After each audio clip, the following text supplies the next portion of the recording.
Now?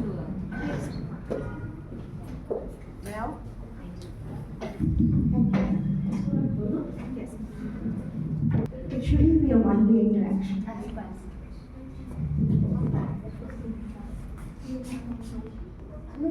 Hi.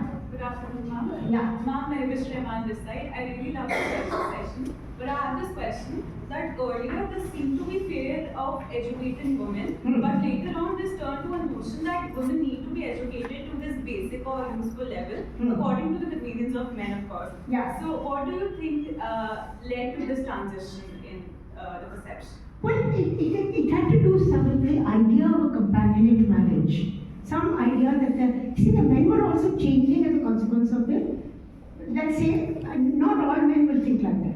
Which is the class of men that is going to think like that? It's the class of men who are going to college, having university education, reading whatever has been prescribed in the text over there.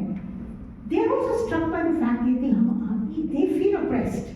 And they feel oppressed at the idea that we have no relationship with our wives because they are stuck in the chula chauke mein phase hue hain, and they are not capable of dialoguing with us or sharing our lives. So somewhere in the 19th century bourgeoisification of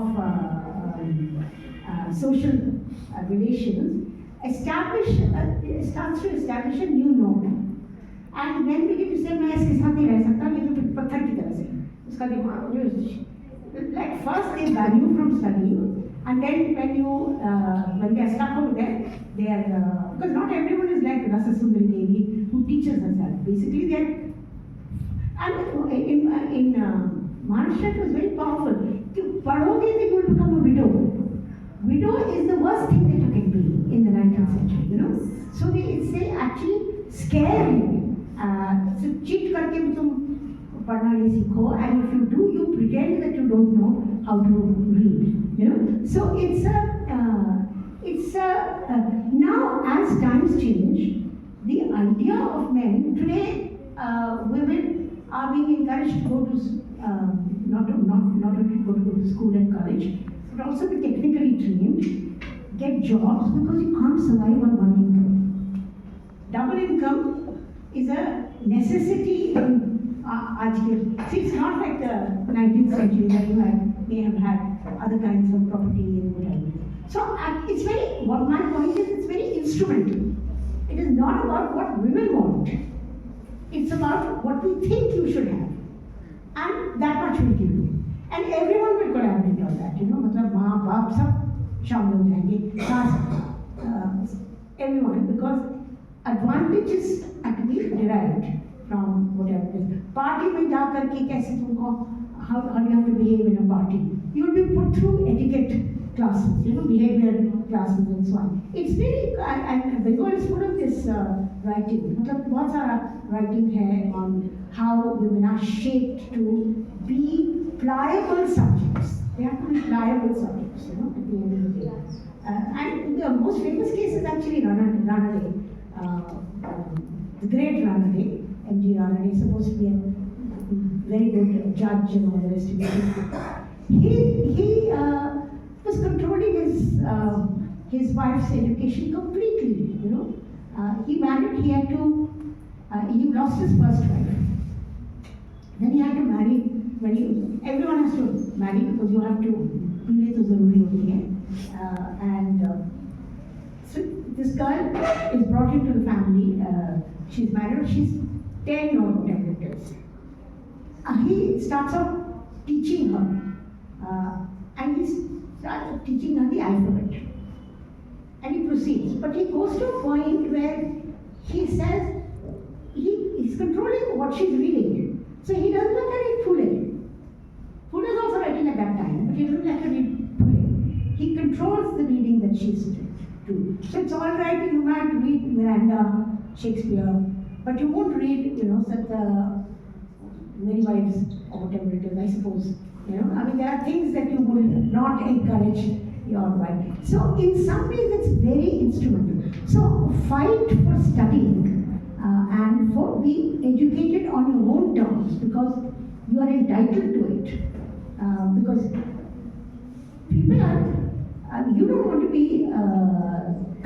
from the world outside. No? You do want to, whatever it is. That is a struggle that you have to launch, and that is a struggle that you have to decide for yourself. And that's, and it comes to us at different points of time. कौन सा subject पढ़ोगे? क्या नौकरी करोगे? You know, it's totally controlled.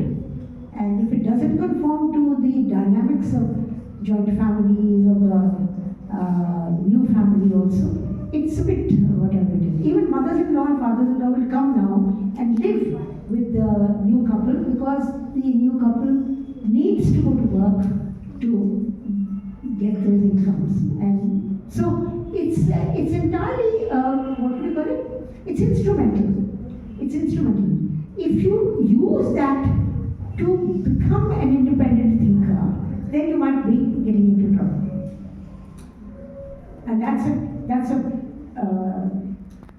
a line you have to push for yourself. Yeah. There's no mic, so you just speak. Yeah. Good afternoon. Thank you for such an insightful talk. So, in one of our classes, we have been learning about how education has become or is one of the principal modes of pushing down mainstream narratives. Yeah. Such as, for instance, nationalism in today's by the new education policy. Yeah. So, in the 19th century, did education really create a space for negotiation and outright resistance, or was it again manipulated by the elites to push down their narratives? I think at the end of the day, all those policy makers and quote-unquote reformers are interested in the agenda from the point of view of their own needs, which is why I say that what you read is also highly controlled by them at the end of the day. So nationalism comes to us now in the public sphere, okay? At that point of time, the domestic is still being reformulated. So the idea that the wife should be trained, should be capable of being able to have manners. Somebody, the boss will come to have tea in your house. You should be able to, converse with him or whatever. Limited agenda. They set the goals. Society tends to set its goals in very limited ways, not to give agency to women to think for themselves necessarily. Sometimes you do. Now it's also very important to be educated for careers, because careers are also very important. It's also a means of that at least has gone in the direction of saying women should be independent and be able to earn for themselves, not be dependent on anybody else. So in that sense of term, there is middle classes have also begun to recognize the power of education. But at the end of the day, ideologies can remain very static, and they need not be liberatory. They need not give you agency to be able to understand the world on your own terms. I mean, we all have the capacity to see and think and read and analyze and come to our own conclusions. We don't necessarily. Once you learn something, you actually have your brain is on the track, and it is capable of analyzing for itself. It is capable of thinking for itself. So it's that's a second struggle that you have to fight, because it's not automatic. I mean, in my opinion, I think even men in India are controlled through family dynamics, and of course now the nation is being molded in a particular kind of way, which is to say only some categories of knowledge is recognized as knowledge, or misknowledge is being recognized as impartable. So now stuffing you with the new education policy will give you certain kinds of things at the end of the day. So you'll be told we were great in early India. So you'll be told Gargi, but will we told the entire story of Gargi? No, not really. So that kind of thing, critical edge has to be brought in by your own experience and the capacity, and the tool is third eye. The Tritiya Ratna is very important. हमको सोचने की we have to put that वो जो दिमाग के अंदर जो आए है ना, एनालिटिकल आई, उसको खोलने की जरूरत है। वो तो हम ही कर सकते हैं ना। We used to have an early play which feminists had made on girls going to college, and there's also this thinking, college job, as soon as the classes are over, get back to home, because safety is in home and in control. And there's the situation is an extension of, and then they say even library you can't go. One day a girl, there's a play called Roshni that the feminists had made initially, and there's a girl, she comes back late. She will come at 3:30. In the families, father is disciplinarian, but even the brother will substitute for the father. So in that way, there's a boy who's pacing up and down because the girl hasn't come back. This girl who goes to college and is supposed to come 3:30 in class, khatam ho gaya, so by 4:30 or 5 you should be home. That kind of thing. She's not back. And this boy is getting agitated and he's pacing at the gate, and Rafali, when he's controlled, he's ensured, he's very agitated. And as soon as she comes in, he says, don't you understand, kitni दिक्कत, मतलब कितने लोग बुरे लोग होते हैं सड़क पे, this, that, and the whatever. And she just looks at him and she said, तुम क्यों नहीं बैठ जाते हो घर के अंदर, हमें क्यों बोल रहे हो, तुम बैठ जाओ ना, मत बैठ जाए घर के अंदर, everything will be safe. So so that's a capacity to not to argue back. You have to use your brains to argue back. What the hell are you doing? So that's something that in each household it's a struggle.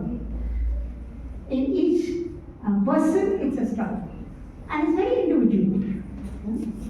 There are some common characteristics, but there's also some unique things that will be given how to certain situations. Sure. Mom, I was very interested in your contribution to Indian history. So the idea that you gave of Brahmanical Patriarchy in your works.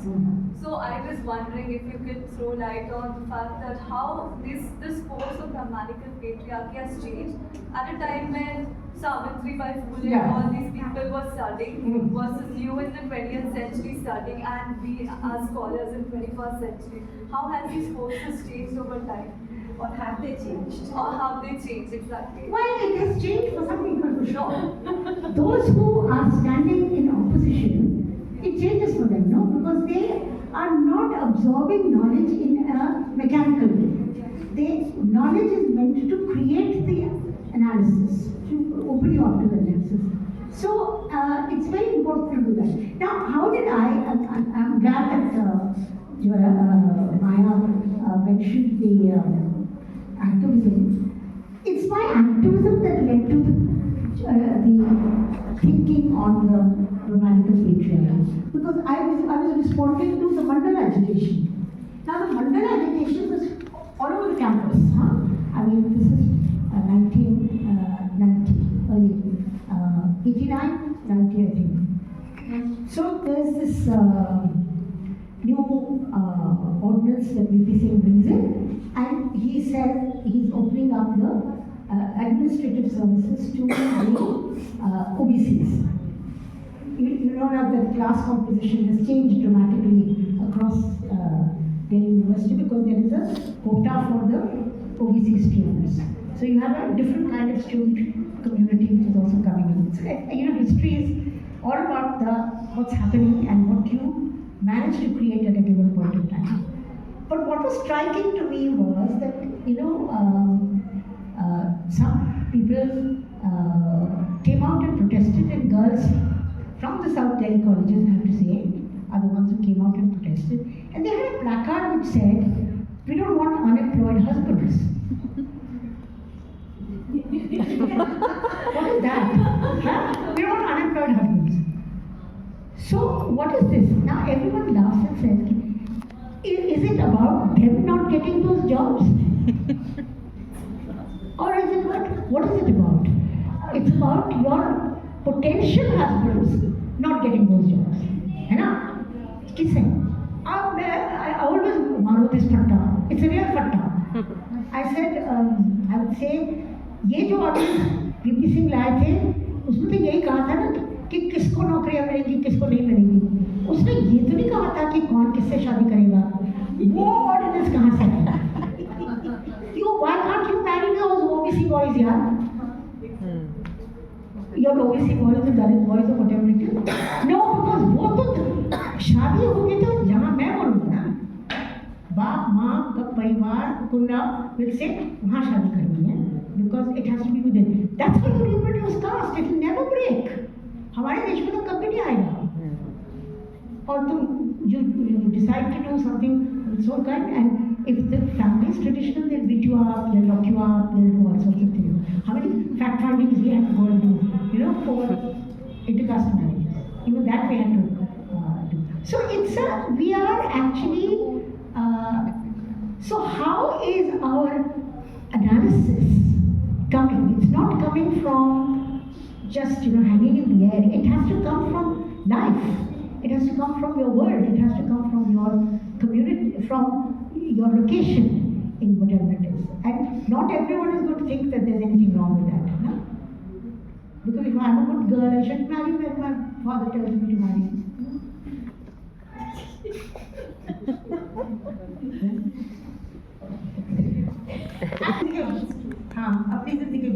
I mean, the point is that you can think, you can actually create these levels of freedom. We can also say that there's one less mouth to feed.